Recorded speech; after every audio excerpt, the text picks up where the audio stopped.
trees are thinned just a couple of last month, and they're about 80 to 100 basal area. That's how much wood there is on the land.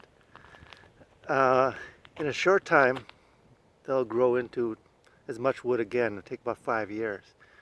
If you don't thin them, they die. And that's one of the problems I think we have with forest management on some of our public lands, is people fight thinning and then they die. In the pre-settlement days, before the Europeans came, thinning was done, well, the Native Americans burned all the time, and so our forests are much thinner than they are today.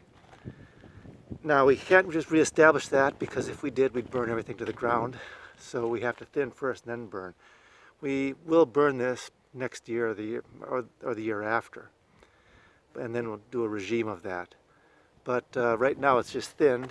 You can see the logging, the road they made thicker. It'll grow in. That's the skid trails. That'll grow in too. But people say about, well, we should reestablish the pre-settlement forests.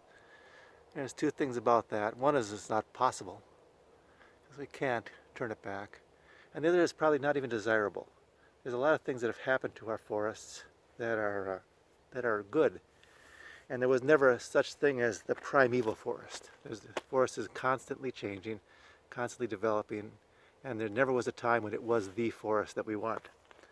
So we have to try to understand and use natural principles. And sometimes that will be trying to mimic nature, but if we do it right, it will be using the principles, not mimicking.